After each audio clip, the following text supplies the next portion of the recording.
This is 6 Minute English from bbclearningenglish.com. Hello, I'm Rob. Welcome to 6 Minute English. I'm joined today by Finn. Hello, Finn. Yeah, hi, Rob. You know, I'm happy you called me to present this programme with you, because I was there by my desk feeling a bit bored. Great yawn, Finn. Yeah. Now, yawn, of course, is a typical reaction of someone who is bored. Yeah, it's when you open your mouth wide and take some air in and slowly out.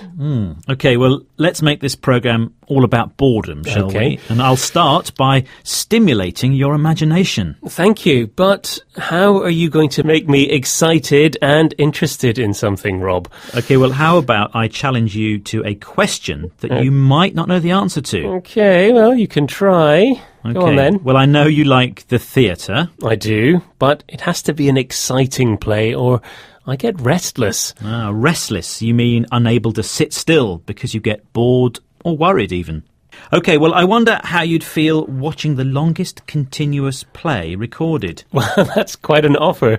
But what do you mean? Well, according to the Guinness Book of Records, the longest continuous dramatic performance was held in New Jersey in the US in 2010. But do you know how long the cast for The Bald Soprano by Eugene Ionesco was on stage for? Was it for about A, 8 hours, B, 17 hours, or C, 23 hours? Wow, they're all pretty long. I'll say B, 17 hours, Rob. Goodness, right, OK, well, I'll let you know the answer at the end of the programme. Now let's talk more about boredom. I think this is a feeling we have to learn how to cope with. Yes, we have to learn to deal with this situation successfully, to cope with it. But people often feel they want to change their life, to change their job. They might feel stuck in a rut. That's a good phrase, stuck in a rut. So you mean you have become too fixed in one kind of job? Yes, you know, Rob, even I sometimes dream of something a bit more exciting, like being a professional diver or maybe even a pilot of a really fast plane. Well, guess what? Even pilots get bored, you know. Not when they're flying anyway. Wrong. When they're up in the air. No way, really? I don't believe you. Well, Missy Cummings, an American, was a fighter pilot. Listen to the phrasal verb she uses, meaning to stop being bored, at least for a while. Is there ever time for a fighter pilot to get bored?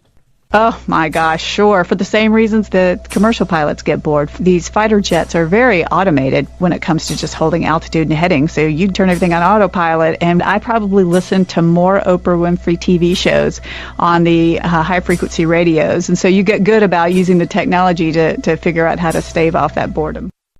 So she listened to a show hosted by the American presenter Oprah Winfrey on the radio to stave off her boredom. Now, to stave off means to stop or to keep an unpleasant feeling away. Now, in this case, she means boredom. Yes, indeed. But some experts think there's something good about feeling bored. Really? Let's hear what Tiffany Watt-Smith has to say. She works for the Centre for the History of Emotions at the Queen Mary University of London. Pay attention to the word she uses to describe what boredom does to people.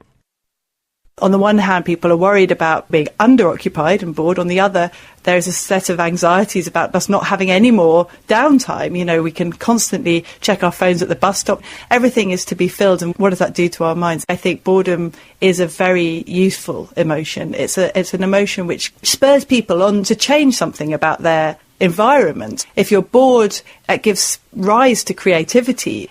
So, boredom spurs people on to change something. Now, to spur on means to stimulate or to encourage someone to do something. So, what are you going to do, Finn? How will you change your life? Change my life? OK, two things.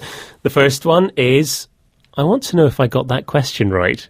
Well, I said at the beginning of the programme that the longest continuous dramatic performance was held in New Jersey, US in 2010. And I asked you, how long was the cast on stage for to play The Bald Soprano by Eugene Ionesco? Yes, the options were 8 hours, 17 hours and 23 hours, I think. And I said 17. Was I right?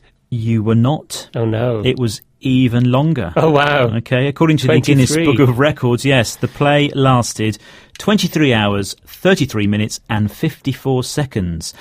It was achieved by the 27 O'Clock Players who performed The Bald Soprano at Belmar, New Jersey, USA on the 27th of July, 2010.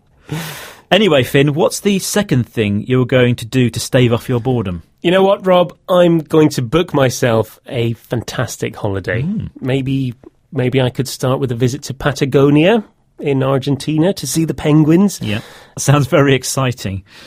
But before you head off to Patagonia, could you remind us of some of the English words we've heard today? We heard yawn, stimulating, restless, to cope with, stuck in a rut, to stave off, to spur on. Thanks, Finn. That's it for this programme. I hope you didn't find it boring. Not at all. I loved it. Please join us again soon for another 6 Minutes English from BBC Learning English. Bye-bye. Bye. That was 6 Minutes English from BBC